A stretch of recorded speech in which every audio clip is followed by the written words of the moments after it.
All right, everybody, welcome back for another deep dive.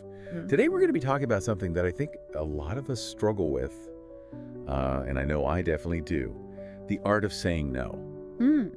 So we're going to be diving deep into a book called The Art of Saying No, Setting Boundaries and Taking Back Your Time. Oh, that sounds right up my alley. I know, right?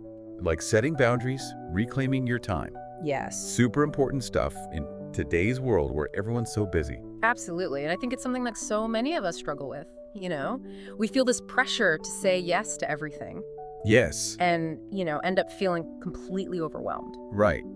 And like, why is that though? Like, why do you think we feel that pressure?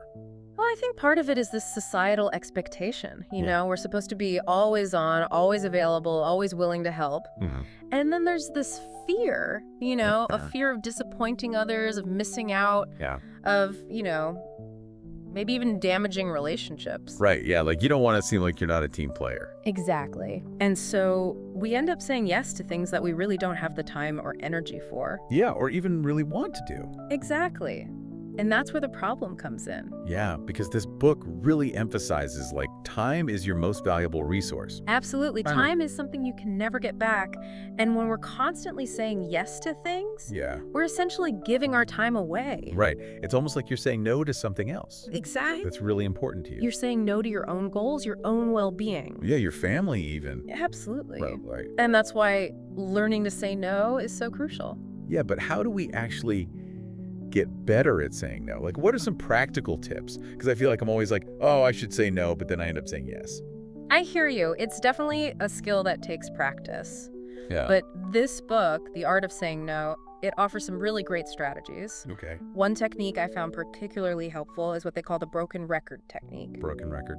Yeah. Basically, you just politely but firmly repeat your no without getting drawn into justifications or lengthy explanations. Okay. So instead of giving a million reasons why you can't do something, Right. you just keep it simple and direct. Got it. So it's just like, no, thank you, no, thank you, no, thank you. Exactly. And it can feel a little awkward at first, but you'd be surprised how effective it can be.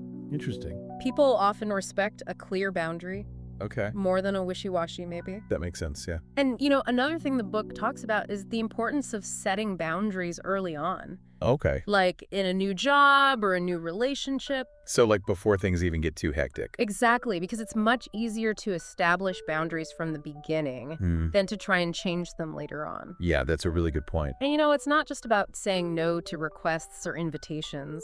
Oh, okay. What else is it about? It's also about setting boundaries with your time and energy. Okay. So like making sure you're taking care of yourself. Exactly, like scheduling time for yourself, Yeah. saying no to distractions, prioritizing your own well-being. Because I imagine there are some serious consequences if you don't set these boundaries.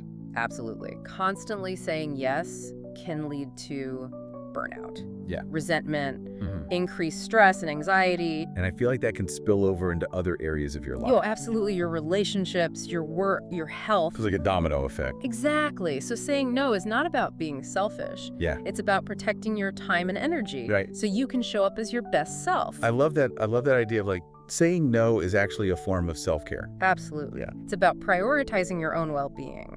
So to wrap things up, what's like one key takeaway that our listeners can take from this deep dive? I think the biggest takeaway is that saying no is a skill. Okay. And like any skill, it takes practice. Yeah. So start small. Okay. Identify one area of your life where you feel overcommitted Uh-huh. and start setting some boundaries. And remember, you deserve to have time and energy for the things that matter most to you. So well said. This has been so insightful. I think I'm going to go practice my no right now. I might join you. Awesome. Well, thanks for listening, everyone, and be sure to check out other deep dives where we explore all sorts of fascinating topics. Until next time.